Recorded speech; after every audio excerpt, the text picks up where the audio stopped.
Iniciamos mais uma edição de Dimensão Total na TV. O nosso programa tem a produção do querido amigo jornalista Ronald Machado. Lembro, para iniciar, o WhatsApp do programa, que é Fortaleza 85 99925 1122. Anote aí no intervalo, mande sua mensagem. Aqui é Fortaleza 85 99925 1122.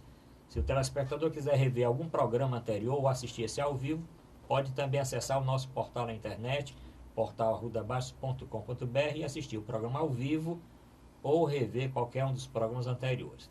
Pode também baixar o aplicativo da TV+. Pode baixar o aplicativo da TV+, e assistir o nosso programa no celular. Bom, hoje aqui no programa, Dr. Mourão Cavalcante. Dr. Mourão Cavalcante é médico psiquiatra, escritor e antropólogo. E vai apresentar o livro, que é um livro já conhecido, uma nova edição. Ele vai falar a respeito do Drogas, Esse Barato Sai Caro. Daqui a pouquinho o Dr. Mourão vai falar a respeito do livro. Dr. Zé Maria Filomeno, aqui como sempre no nosso programa. Dr. Zé Maria é colunista do jornal Estado, debatedor do programa do Fernando Maia na Rádio Assunção e também é advogado e economista. Dr. Mourão Cavalcante, vamos deixar o livro para o começo do segundo intervalo, né? Porque aí o negócio já está quente, né? Mas vamos falar do Papa. Foi que houve com o Papa? O Papa fez agora uma visita na Irlanda, né? E pediu perdão pelos escândalos da Igreja Católica no mundo. E teve uma declaração que foi publicada com relação ao homossexualismo, que ele disse que era um caso de psiquiatra na infância. Depois o Vaticano andou consertando essa declaração. Eu acho também que o Papa está meio mal assessorado, não, doutor Mourão? Na realidade, há uma distinção entre homossexualidade e pedofilia. Sim. Existem as distorções da sexualidade, ou os transtornos da sexualidade. O voyeurismo, a pedofilia, a transexualidade, a história do masoquismo, do sadismo sexual. Portanto, nem tudo do sexo ou relativo ao sexo não tem esse registro na patologia. Tem, porque o outro não é parceiro, o outro é refém. O que se fala, por exemplo, na pedofilia é que é um adulto explorando uma criança que é indefesa e que não tem a maturidade sexual compreensível para aquilo que está acontecendo. Geralmente o pedófilo ele seduz a criança com alguma promessa, com algum presente, com alguma coisa. Então é aí que está a patologia, não é? E geralmente quando se vai fazer a história dos pedófilos, o que se descobre é que eles também foram abusados na infância. Ou foram abusados no sentido da sexualidade, ou foram abusados em termos de violência. Agora, sobre essa questão do Papa, eu tenho muita reticência, sabe? O Papa, ele começou o seu papado, o seu legado, muito exposto à mídia, tudo que ele falava tinha uma imensa repercussão, e com certeza esse Papa tem um olhar para o social muito profundo. Ele é um Papa, é um cardeal que vem da periferia, ele é argentino, ele fez sua história eclesial na Argentina. Então, ele levou para Roma aquela mensagem da periferia do mundo. E esse discurso do Papa, apesar de ser extremamente consentâneo com a doutrina social da Igreja, porque tem os marajás da Igreja, os cardeais, a cúria romana, naturalmente que não ficou muito feliz. E houve dois movimentos que podem ser nitidamente detectados. O primeiro é que criaram uma barreira ou um silêncio em torno da fala e das ideias do Papa Francisco. Você não vê mais nos noticiários. Ele continua fazendo suas homilias, ele continua divulgando documentos e epístolas ou mesmo encíclicas, e isso é silêncio. Por que silêncio para o Papa Francisco? Porque ele está mexendo onde não deve. E a outra é essa agressão à igreja, sobretudo sobre a igreja americana, que tem uma finalidade. Porque os casos levantados de pedofilia não são do ano passado, do ano retrasado, não. São coisas dos anos 60, 70. Então estão desenterrando o defunto para assombrar o dono do cemitério, né?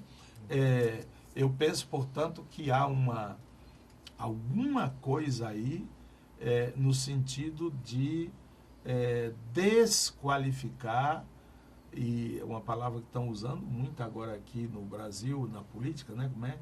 Desmontar. Desestabilizar. Não, é no sentido de desconstruir. Desconstruir a imagem do Papa, né? Como um homem falível, como um homem irresponsável. Tem nada disso, não. E isso é a velha frase do Manel de Castro. Quando vocês virem um jabuti em cima de um cajueiro, pode estar certo que alguém botou ele lá. Então, essas histórias engendradas de um cardeal que em 1950 molestou uma criança, não é que ele deva continuar impune, mas por que agora e por que tudo jogado em cima do Papa Francisco? Doutor Zé Maria, e esse caso aí do Papa, nessa visita, e esses escândalos que aqui lá estão sendo, como o doutor Mourão, esquentados, né? Bem, esse Papa, o Papa Francisco, ele é notadamente um Papa progressista, um Papa que procura levar a Igreja a um novo momento e ele combate vários dogmas, né, vários tabus que a Igreja, ao longo de seu milênio, né, seus 2 milênios, tem mantido de forma muito conservadora. É um Papa, como disse o doutor Mourão, muito ligado a questões sociais, a questões humanas, né? E ele tem procurado caminhar, né, numa linha tênue, né, entre o avanço do pensamento da Igreja, mas coadunado com as questões contemporâneas, sociais e de costumes, sem romper, né, sem agredir, né, sem transgredir com a tradição, os dogmas, né, da Igreja Católica. Então, quando ele vai a países, né, como foi na Bolívia, foi em Cuba, demonstra que a Igreja está do lado dos mais humildes, dos mais fracos, dos oprimidos, né.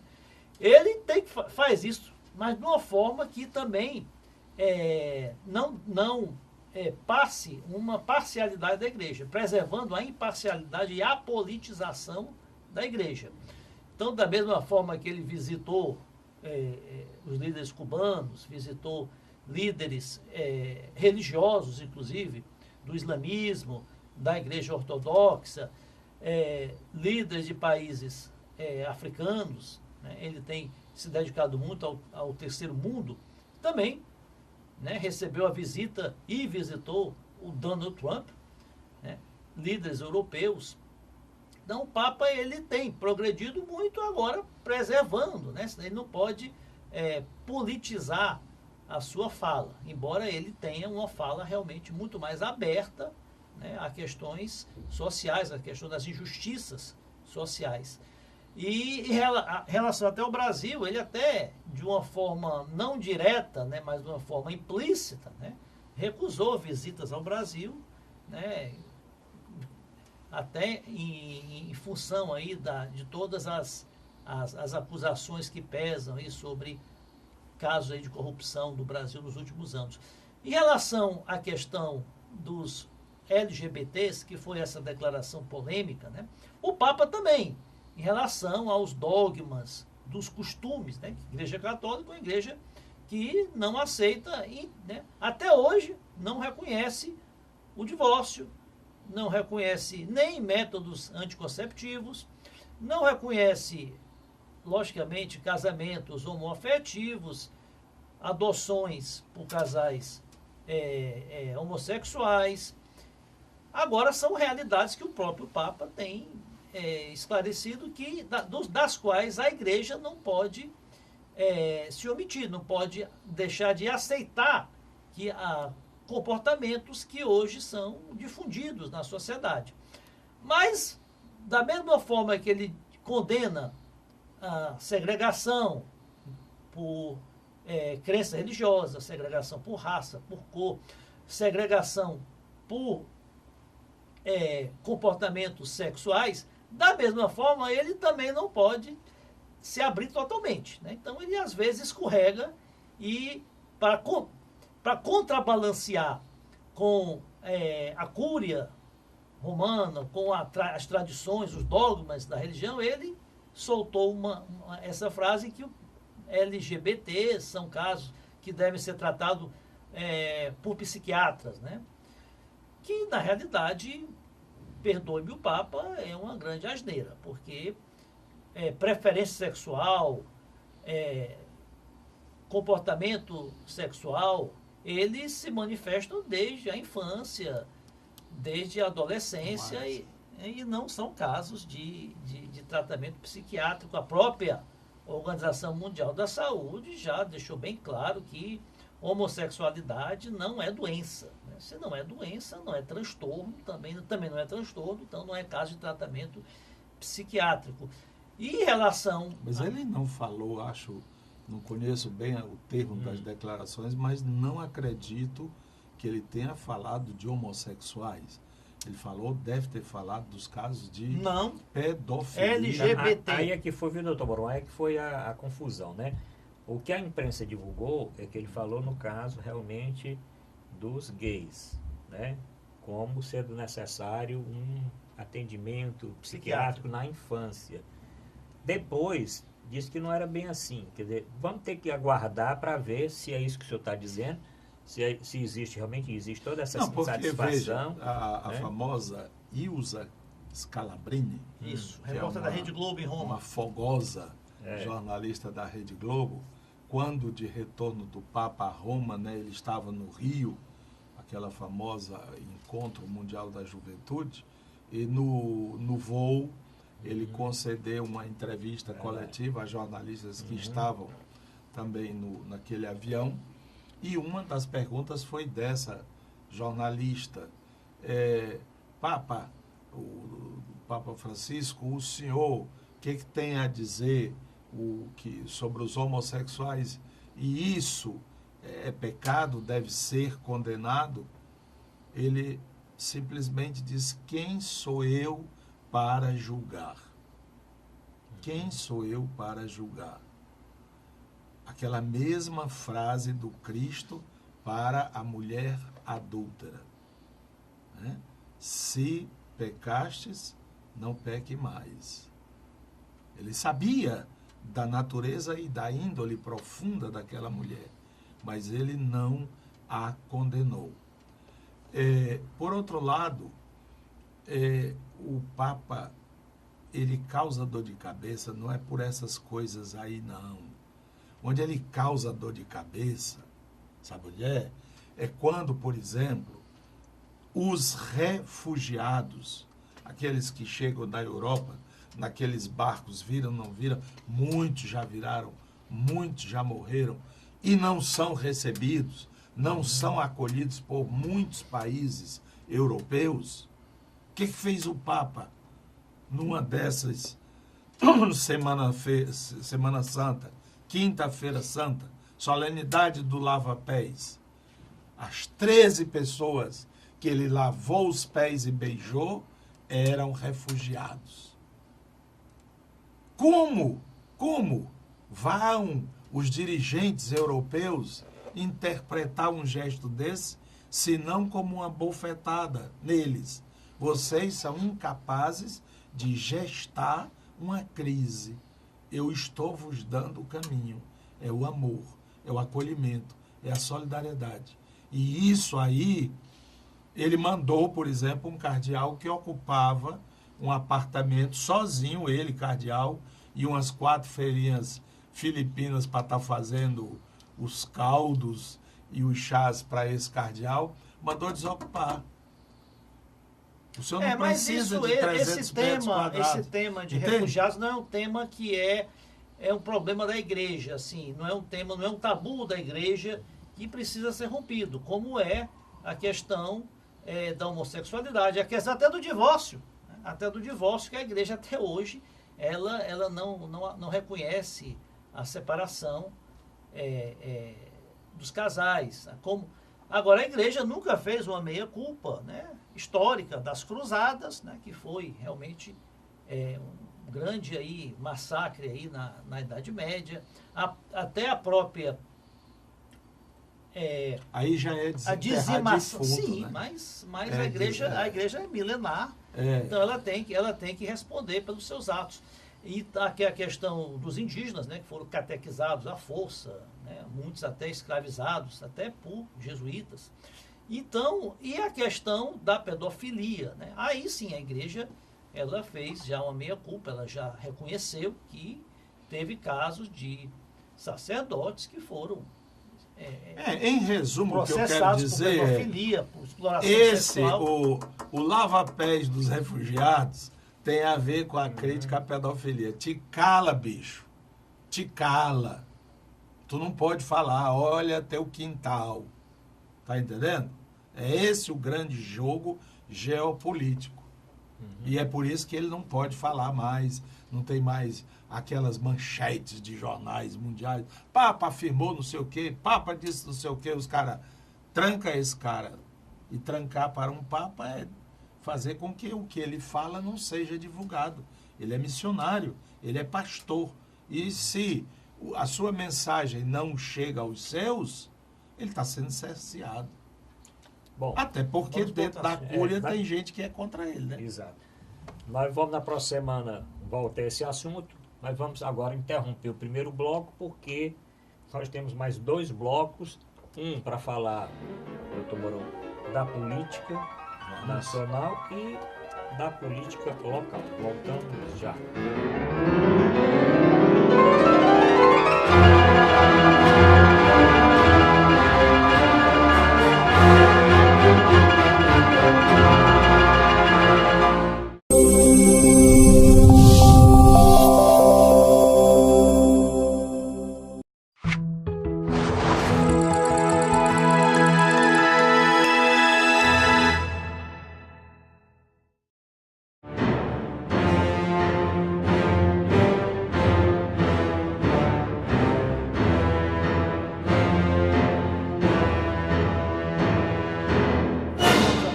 Dimensão Total na TV. Nosso programa tem a produção do jornalista Ronald Machado. Comente o primeiro bloco, encaminhe aí o seu pensamento, uma mensagem para o nosso programa. O WhatsApp aqui é Fortaleza 859-9925-1122. Assista o programa pelos aplicativos da TV+, pode baixar os aplicativos, só entrar na loja aí do seu celular e baixar Android ou iPhone, baixar o aplicativo da TV+, e assistir o nosso programa com muita mais facilidade. Doutor Mourão Cavalcante, vamos falar logo do livro, né? Porque depois vai pegar fogo aqui. Então, eu queria que o doutor Mourão falasse do livro. Vicente, olha aqui, viu? Vamos colocar aqui um close aqui no livro do doutor Antônio Mourão Cavalcante, Drogas, esse barato que sai caro. Os caminhos da prevenção. Doutor Mourão, fale um pouquinho da história desse seu livro, que tem aí já... Está na 7ª edição, é isso? Inclusive agora ele está mudando de editora, porque a novidade desse livro é a 7ª edição, é a capa era outra, e também há um capítulo novo aqui, especificamente sobre o crack, que é essa droga devastadora. O foco central desse livro é a prevenção, Porque existe a prevenção, o tratamento e a repressão.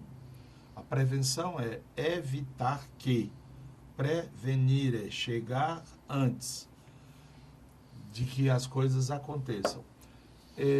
O tratamento é quando a pessoa já está envolvida com a droga, e a repressão é o trabalho das polícias, plural, e da justiça para evitar que haja a produção, o armazenamento, transporte e venda de drogas. Nós damos a ênfase à questão da prevenção. E nós dizemos que há 3 locais básicos de prevenção.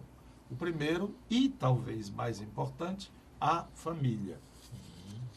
A família pode ajudar a que a criança, no caso, crie um sistema próprio de defesa a esta coisa.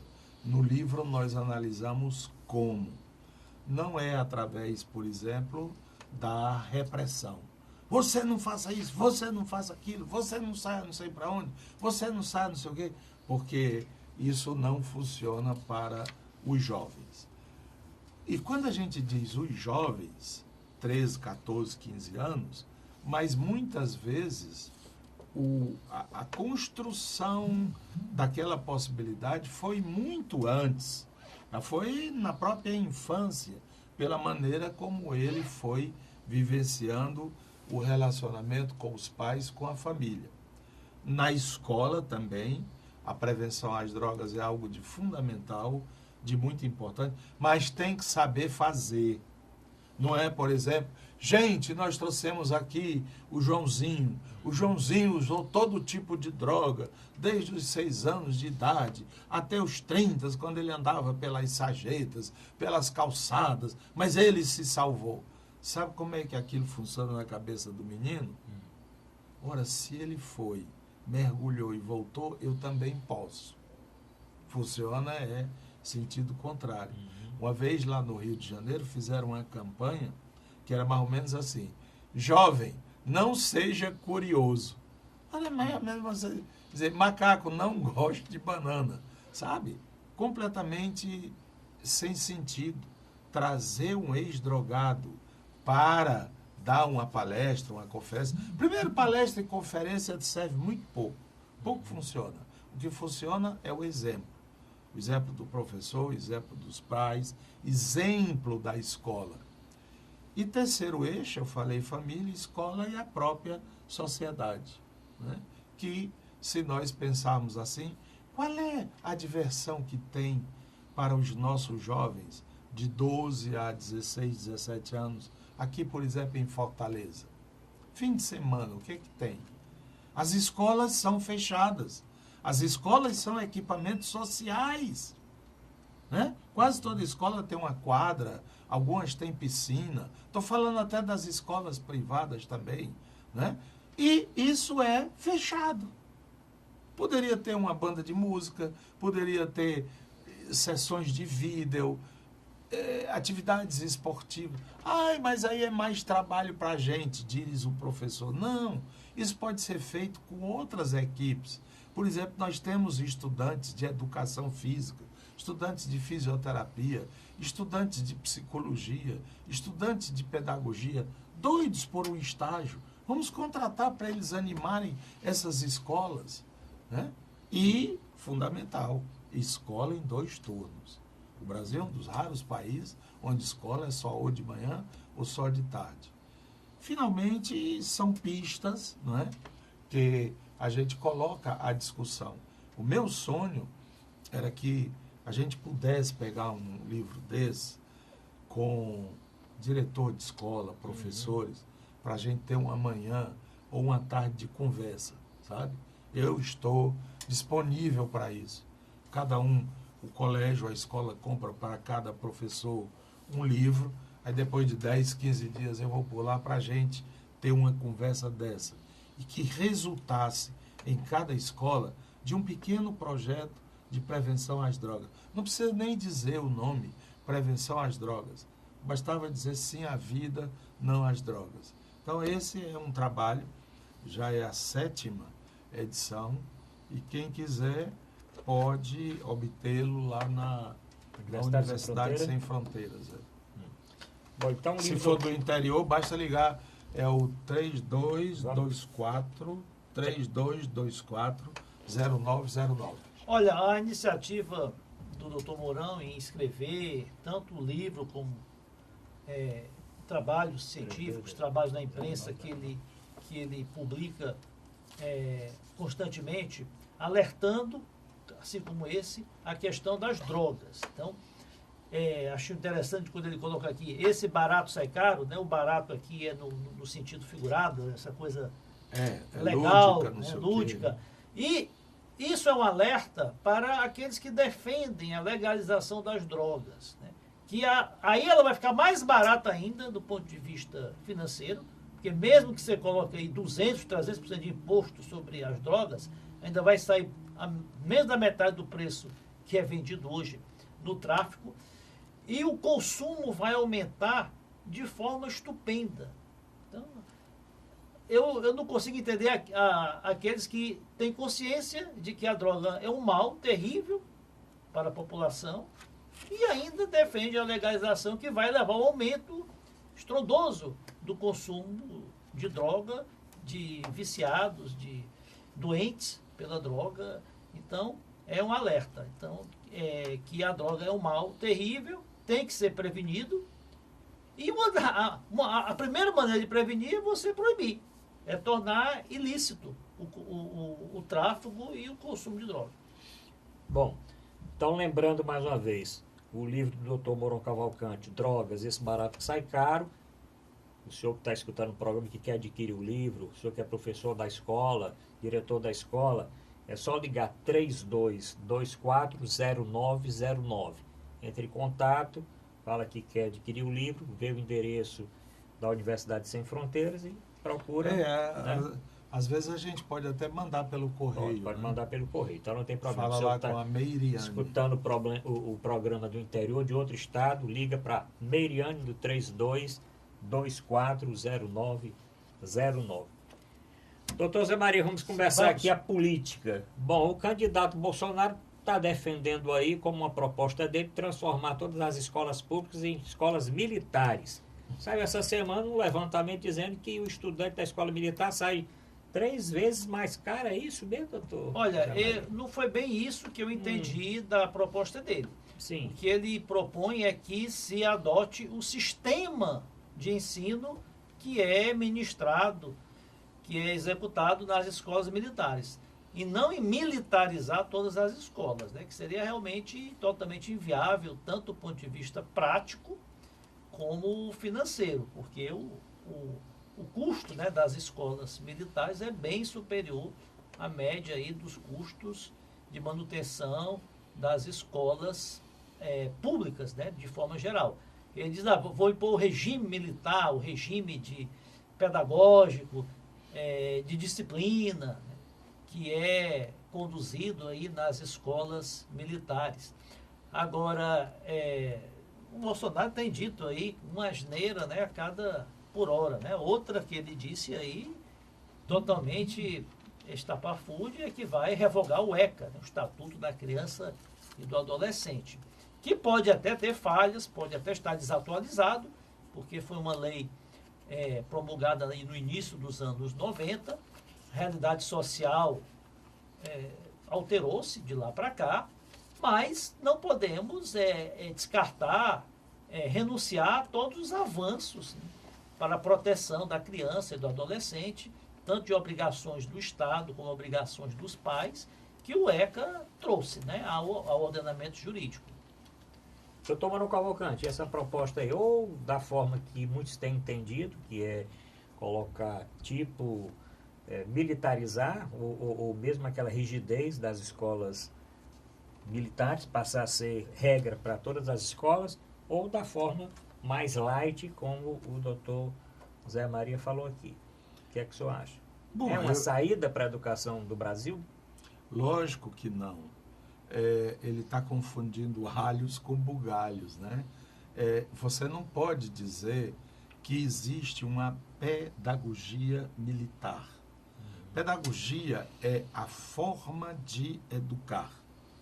Nós temos uma maneira de educar. Mas, sobretudo, pedagogia é objetivo. O que é que a gente quer com essas pessoas que estão aqui, com esses meninos, com esses jovens? Isso é que é o objetivo. Então, fala-se, por exemplo, da pedagogia de Paulo Freire. O que é a pedagogia do Paulo Freire? É um modelo de ensino em que ele tenta passar para as pessoas que elas são iguais, que elas devem ser solidárias, que elas devem colocar aquilo que os outros têm excesso a serviço dos outros, que eu só posso ser feliz quando aquilo puder ser distribuído. Isso é uma maneira de fazer a cabeça das pessoas. Ora, quando a gente pergunta, e que pedagogia militar é essa?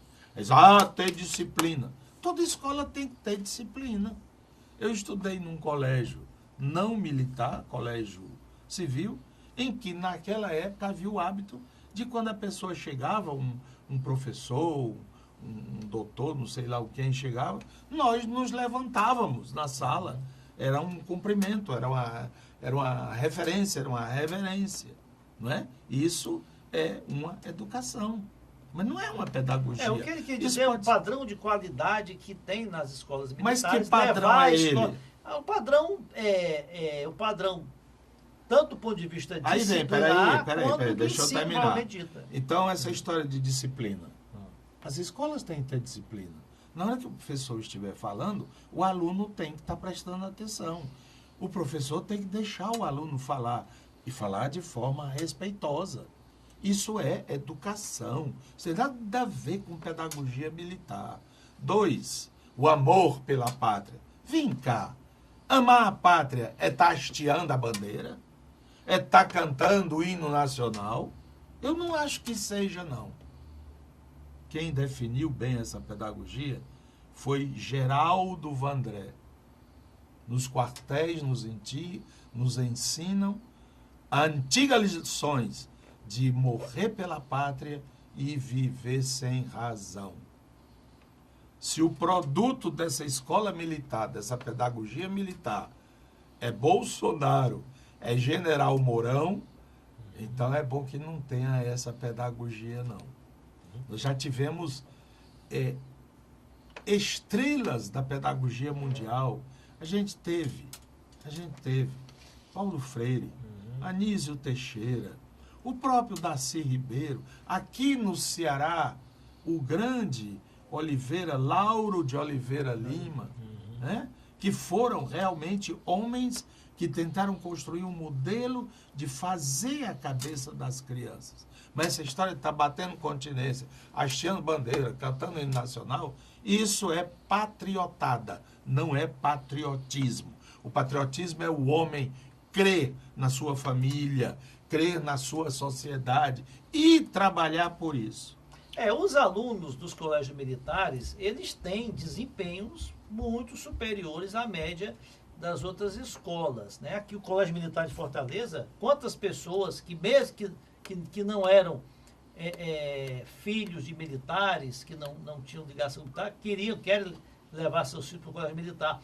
Como também o colégio... Transferindo ao colégio, aos professores, uma autoridade que os pais tinham que ter em casa. Eu estou dizendo, doutor Olha, eu vou botar você no colégio militar para você se aprende alguma coisa. Eu estou dizendo, doutor Mourão, que o colégio militar tem um padrão de ensino e os resultados dos exames das Olimpíadas de Matemática, de Química, de Física, dos vestibulares, demonstra que a formação do colégio militar é bem superior à média. Agora, para se alcançar isso em todas as escolas, você vai ter que gastar o que gasta-se com os colégios militares também. O que eu disse, vamos ver a média. Você vai ter que aumentar o orçamento. 3 vezes. O orçamento 3 vezes. Mas eu acho que isso aí não é custo, não. Isso aí é um negócio que se chama investimento. Educação é investimento. Educação não é despesa. Não é despesa. Mas, independente disso, faça a média de quanto ganha um professor. Porque tem no colégio militar, tem professores civis. Tem professores militares que não são necessariamente militares. quanto é que ganha um professor desse do colégio militar e quanto é que um que Os ganha alunos, do os Liceu do alunos, Ceará. É os isso que dá as alunos do três. segundo ano do segundo grau do colégio militar, a grande maioria, recebem bolsas, né? São recrutados pelos colégios particulares, dado o nível, né? O alto nível de conhecimento que eles têm, né? Exatamente para concorrer aos vestibulares. E agora tudo é questão de recursos, né? Mas vamos Porque ter que falar o problema, dos sabe outros qual é? candidatos, viu, doutor Moura? Sei, Vamos aos mas o candidatos, problema... vai falar. Ó, o Não, Bolsonaro está dominando aqui. Não, não, mas não é Não, Bolsonaro. vamos encerrar com o Bolsonaro. Não é Bolsonaro. Eu não estou falando por causa de Não, Bolsonaro. essa Eu acho que ele proposta. disse uma grande besteira. Uhum. Ele continua dizendo besteiras, né? Isso é uma tolice. Que a escola tem que ter disciplina. Tem. O professor chegou, o aluno... Eu fui professor, ainda sou professor, faz mais de 50 anos. Nunca um aluno me desrespeitou em sala de aula. Não é que eu o ameaçasse com nada, não. É porque nós tínhamos uma convivialidade. Agora, se ele quisesse sair, saísse. Eu não ia atrás. Ó, se tu sair, bicho, eu te dou 0, não sei o quê. Não é? Então, não é isso que faz a diferença, não. Você tem professores mais qualificados, você tem uma melhor... Aí eu concordo. Se nós queremos botar na escola pública uma gestão semelhante à gestão da escola militar, aí sim. Tem os horários, tem as tabelas, né? Tem os planejamentos, etc. Tudo bem. Isso aí é outra coisa, isso tem nada a ver com pedagogia. Bom, mas vamos mudar para outro candidato a presidente, Sim. para não ficar só no Jair Bolsonaro. Vamos falar do candidato aqui, nosso aqui, quer dizer, candidato Ciro Gomes. Ele deu a declaração dizendo o seguinte, que vai quebrar o quartel dos bancos. Cartel, né? Não, era nem Falou cartel, não, era quartel quartel. mesmo. Mas aí se entende-se como quartel também dos bancos. Logo no início do primeiro dia, e vai colocar para frente aquela proposta de tirar O tirar SPC, o SPC daquelas pessoas que estão Isso. devendo. Pegando para isso o Banco do Brasil, Caixa Econômica e os bancos Isso. privados que queiram financiar com descontos a dívida dos que estão negativados, doutor Zé Maria. Bem, rapidamente, em relação aos bancos, existe realmente hoje uma cartelização do sistema bancário brasileiro. Nós vimos aí dos anos 80 que o Brasil tinha mais de 200 bancos, tinha bancos, cada estado tinha seu banco estadual, existiam bancos regionais, bancos do estado, aqui mesmo no estado do Ceará tinha 4 ou 5 bancos locais, e isso foi afunilando, e hoje o Brasil tem 3 ou 4 bancos particulares, de grande porte, tem outros bancos aí de menor atuação, e 2 grandes bancos públicos, a Caixa Econômica Eles são doidos para e acabar o Banco com do ele. Brasil. Brasil, e também tem também o Banco do Nordeste, que tem uma atuação limitada na região Nordeste como banco comercial. Olha, tá certo, você tem que reabrir, né, o mercado bancário, sair desse oligopólio. Agora, isso tem que ser feito, isso foi um erro grande, uma falha grande dos últimos governos, que permitiram, né, que diversos bancos fossem incorporados, fossem fundidos, fossem adquiridos pelo Itaú, pelo Bradesco e também pelo Banco do Brasil. O Banco do Brasil também comprou muitos bancos. Tem uma ideia interessante do economista Pércio Arida, que é assessor do PSDB, de incentivar que os brasileiros, as empresas e também pessoas físicas tomem crédito, né, empréstimos diretamente do exterior, a taxa de juros bem menores do que as praticadas no Brasil. Agora, em relação ao SPC, em relação ao SPC, o que ocorre? O Brasil está numa recessão brutal, já desde 2014, e as pessoas perderam as suas rendas, né? 14 milhões de desempregados. E a inadimplência aumentou muito, até mesmo porque os governos anteriores incentivaram muito o crédito ao consumidor. Incentivaram muito linhas de financiamento para eletrodoméstico, para veículos, né? Para o consumo. E isso gerou uma inadimplência enorme. E o Ciro Gomes está vendo que o Brasil, para recuperar o crescimento econômico, tem que ser através do consumo das famílias. E as famílias estão endividadas, né? Em média, 75% das famílias brasileiras estão devendo. Já que o investimento público, né, o gasto do governo, não vai ser, que é outra parcela substancial do PIB, o Brasil não vai ter condição. O Brasil está quebrado, está sem condição de gastar, o Estado, a União, os municípios, né? Então ele quer incentivar o consumo das famílias. Agora, a maneira que esse programa, que essa ideia foi colocada, foi uma maneira muito populista, né? Primeiro, vendendo a ideia que vai tirar as pessoas do SPC, que vai criar um refis, né, para o pobre. Olha, o refis do governo são refis para refinanciar impostos, dívidas com impostos, que isso é aberto para todo mundo. De 2 em 2 anos, os municípios refinanciam, diminui multas, juros do IPTU, do ISS, o Estado do IPVA, né? As dívidas que levam ao SPC são dívidas privadas, né? Dívidas que as pessoas têm, muitas com a distribuidora de energia elétrica, conta de luz, que as pessoas atrasam, de telefone, de água, de condomínio, de plano de saúde, de escola particular, né? Nem todas são dívidas com bancos, né? Agora, é importante que as pessoas regularizem suas situações. Agora, para se endividarem novamente, será que as famílias estão com capacidade de se fazerem novas dívidas, né? Isso vai resolver o problema da população? Isso vai resolver o problema da economia? Eu creio que não. Eu acho que não é incentivando o endividamento mais ainda que se vai resolver o problema nem das pessoas, nem da economia. A economia tem que voltar a crescer, gerar emprego, aumentar a produtividade, distribuir a renda, aumentar a renda, né? Agora, esses programas de regularização de crédito, esses já é feito, já são feitos.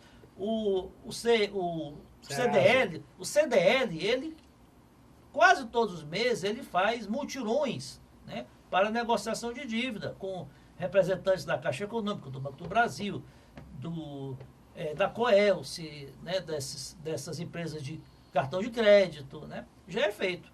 Eu não vejo como uma alternativa para resolver o problema da economia, né, que a Caixa Econômica ou o Banco do Brasil assuma, né, a dívida de outros bancos, embora seja uma ideia interessante. Doutor Manuel Cavalcante, essa proposta aí de tirar esse pessoal da coluna dos negativados. Isso é uma medida puramente populista, demagógica. Mesmo que seja factível, alguém tem que pagar. E esse alguém que vai pagar, se é o ente público, vai ser uma carga a mais. Acho que o governador Ciro tem mais inteligência do que uma proposta dessa. Essa proposta é inventada por equipe de marketing, né? Até porque, como disse o Zé Maria, a dívida é privada, foi cada um que fez e ao seu modo e a sua intensidade. Como é que você zera isso tudo do mesmo modo com dinheiro público, né? Quer dizer, fica uma coisa desigual. Eu chamaria a atenção aqui, que parece uma coisa muito grave o que está acontecendo aqui em nosso estado, e alhures, mas aqui com certeza, é a expoliação do idoso em relação a essa história de crédito consignado. Eles estão sendo, os idosos, reféns de membros de sua família. Tá entendendo? Tem nada a ver com o idoso. O idoso é forçado a tirar dinheiro emprestado para comprar a moto do neto, para pagar não sei quem, não sei de quê. E então, aquela pensão, aquela aposentadoria, que já é quase nada, acaba sendo nada. E por trás disso aí está o conluio de membros do governo com instituições bancárias para favorecer esses empréstimos. Lógico, emprestar já vindo no boleto, no contra-cheque, o desconto, aí é muito legal. É ter sempre alguém para segurar o bezerro e a vaca para tirar o leite, né? Eu quero ver olha, o consignado é uma coisa à parte. Resolva lá com os seus. Ciro, arranja umas ideiazinhas melhores do que essa para convencer a gente. Bom, com relação a isso que o doutor Mourão está falando, eu digo que é uma realidade. Existem não sei quantos denominados representantes comerciais, representantes de empresas, que passam o dia todo a ligar para os aposentados, fazendo as Oferecendo maiores propostas, oferecendo crédito. Eu digo porque eu conheço aposentado que mal saiu da agência ao se aposentar e chegou em casa e já recebeu uma ligação de uma empresa. Tá aí, papai, o senhor pode comprar minha moto. 50 mil, paga em 36 vezes, paga não sei de quê, e acontece exatamente isso. E o governo, né, quando eu falo governo, de forma geral, os governos, né, têm incentivado essa prática. Inclusive, são coniventes, até porque existe acertos de certas instituições financeiras com os governos, né, para que se credenciem para fazer consignado de aposentados do Estado, da Prefeitura, de servidores públicos, né? Tem vários CPIs, tem vários inquéritos do Ministério Público apurando, né, corrupção, vamos chamar assim a palavra certa essa, de governos entes públicos que favoreceram entidades financeiras para terem o privilégio, terem o monopólio do consignado dos seus servidores, ativos e inativos. Bom, vamos terminar esse segundo bloco e vamos para a parte nossa local do último bloco do programa. Voltamos já.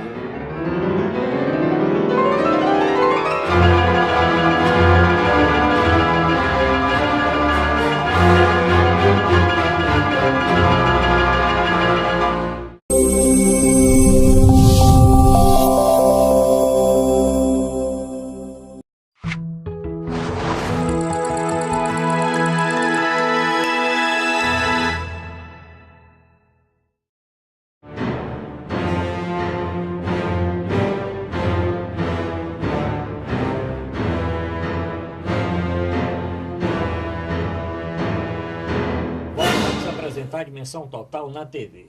Nosso programa tem a produção do querido amigo jornalista Ronald Machado. Comente o programa de hoje no nosso WhatsApp, que é Fortaleza 85 99925 1122.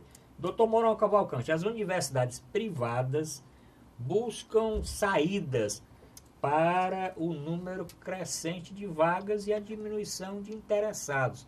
E também um grande abandono de estudantes que estão na metade do curso e que não conseguem mais financiamento, principalmente do FIES, para concluir a sua graduação. E agora, doutor Mourão? Bem que a gente disse que não ia dar certo esse governo golpista do Temer. E vocês foram para a rua ficar se requebrando lá, cantando aquelas músicas com o Patinho Feio, não sei o quê. Tá aí. Patinho da Fiesp. Tá aí a consequência. E as próprias universidades, né, os grandes também patrões... Bateram que panela, são, né? Bateram, que são caras misteriosos que ninguém sabe, né? Aqui a gente sabe muito bem que a Unifor é da família Queiroz, Fundação Edson Queiroz, quer dizer, tem cara. Mas tem umas aqui que é um negócio nebuloso, sabe?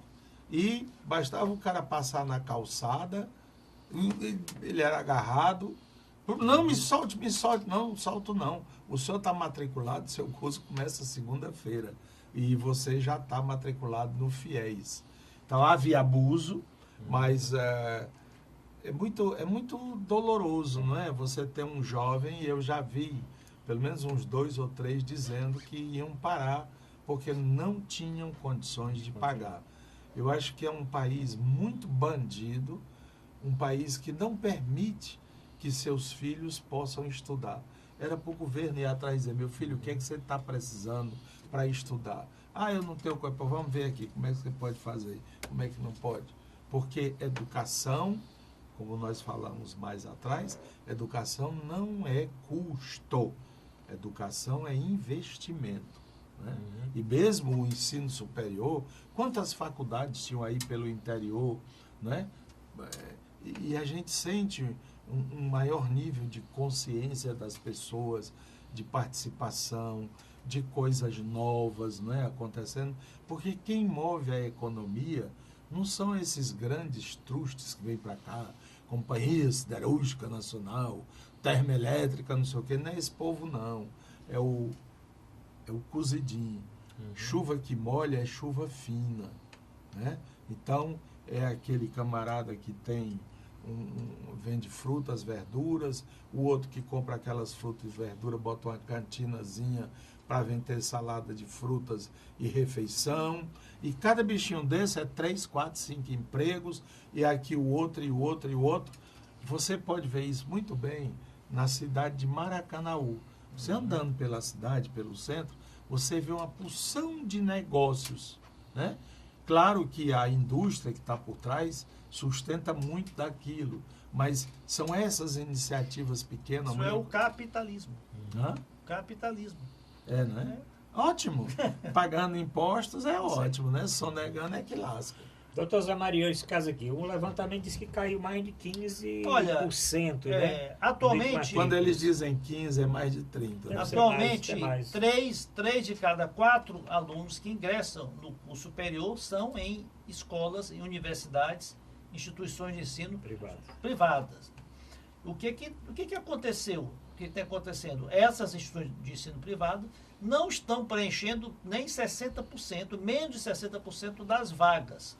Porque há uma crise grande, o Brasil vive uma crise econômica que, de 2014 para cá, né, mais de 10 milhões de pessoas, né, voltaram à linha de pobreza.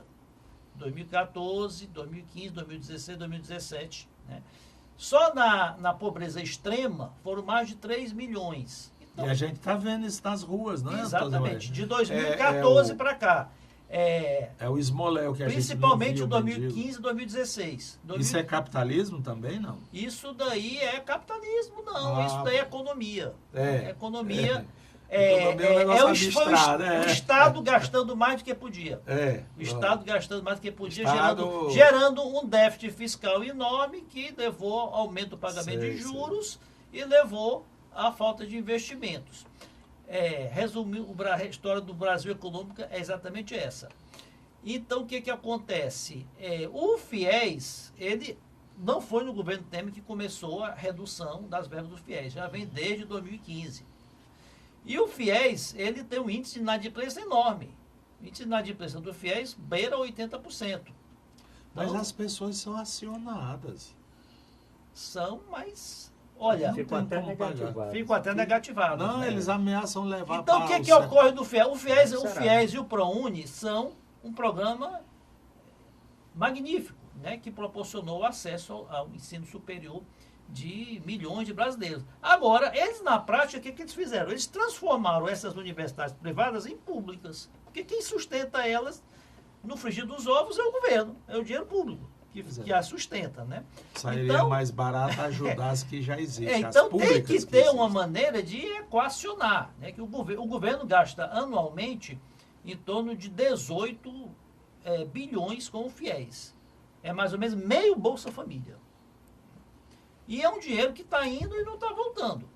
Então o governo tem que rever essa questão do FIES, não extinguir o programa, lógico que não, mas tem que resolver a questão da inadimplência e as universidades privadas, elas estão se readequando, estão mudando a grade de cursos, né, buscando redirecionar para aqueles cursos que têm mais demanda, que têm mais procura. E o que vai acontecer é que muitas universidades vão acabar fechando. É a regra do capitalismo. Né?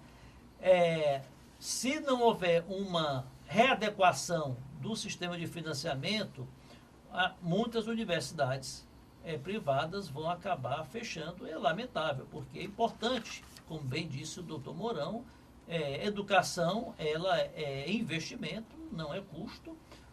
Qualquer país ele só se desenvolve social e economicamente com investimentos pesados na educação. Esse é o exemplo aí de todos os países hoje chamados desenvolvidos.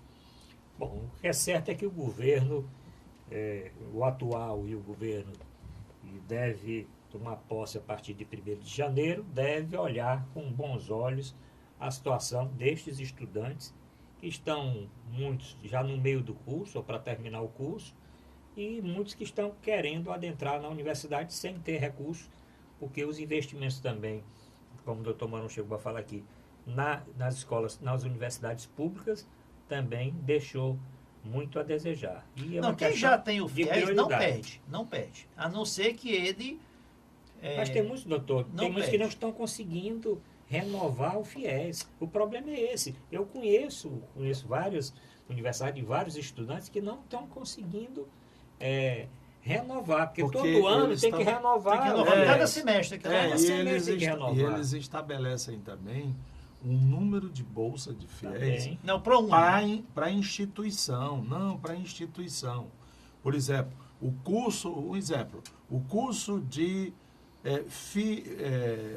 curso de nutrição da Unifor não pode ter mais do que, vamos dizer, 60 bolsas. Então, o 61 sobra. A realidade, eu penso assim, é que nós temos que romper certos tabus, certos dogmas, né, em relação à educação no Brasil. Eu acho que recurso público é para quem precisa.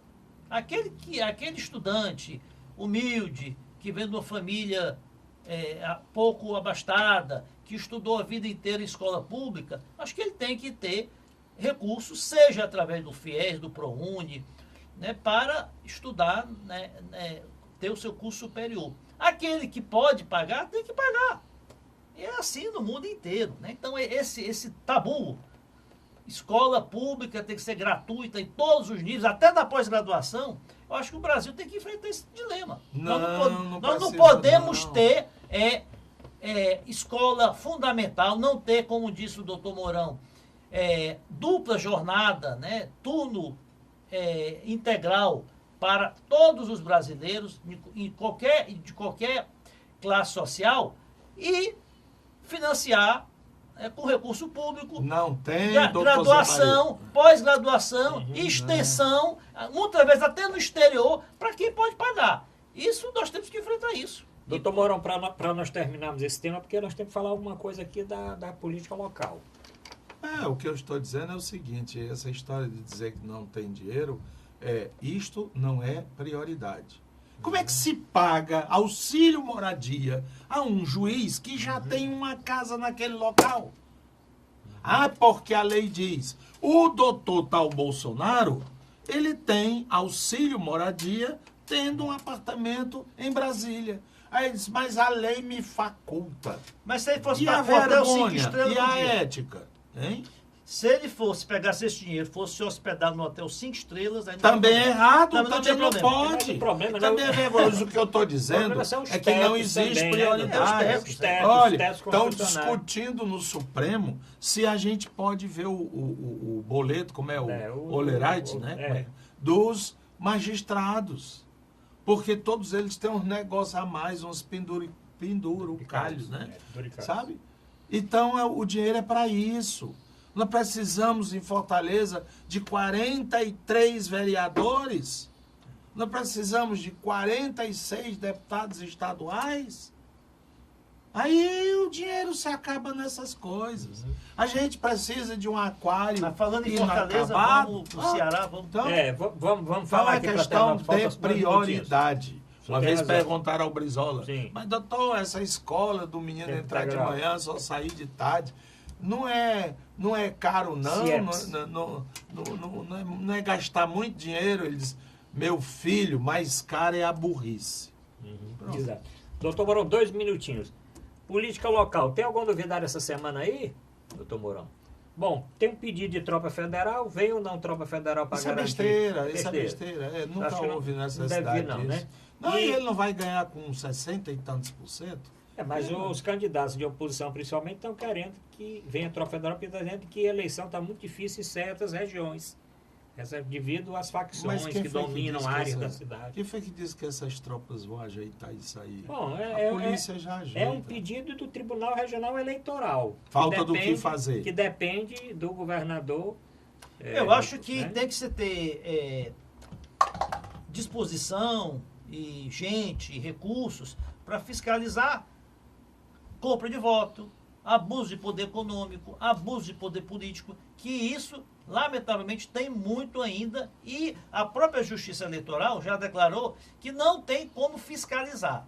Não tem como estar em todos os 184 municípios fiscalizando promessa de dinheiro para votar em candidato, que o prefeito, que o governador está abusando, está utilizando a força da máquina pública, liberando recursos e fazendo propaganda irregular. Então, os abusos que se comete do processo eleitoral têm que ser melhor fiscalizados. Tropa Federal não vai fiscalizar isso. Uhum. Bom, doutor Macalonte, campanha local, alguma coisa, alguma novidade? Não, nada jeito. de novo no horizonte. Tem agora a campanha de rádio e televisão, começa agora a partir dessa dia semana. 30, 31. 31. Pode ter alguma mudança com... Pode.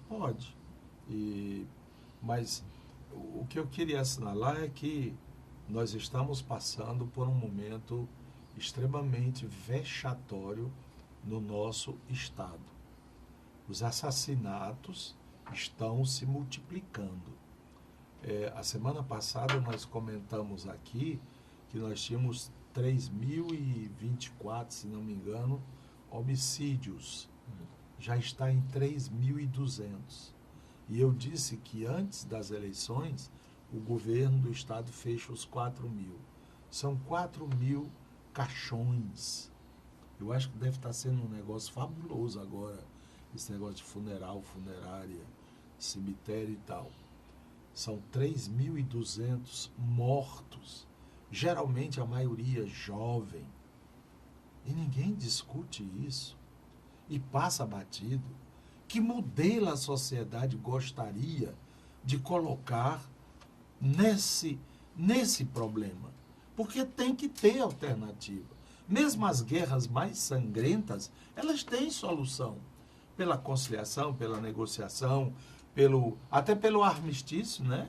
Vamos entregar o Estado aos bandidos, pronto. Vamos dividir aqui, o Cariri fica com a GDE, o Vale do Jaguaribe, não sei o que, fica com Mas o Ciro disse que essas facções criminosas, citou até nominalmente o Comando Vermelho, PCC e o do Estado do Ceará aqui, o GDE. Ele se prepara que ele vai acabar com eles. Mas ele vai ser o quê, o Ciro?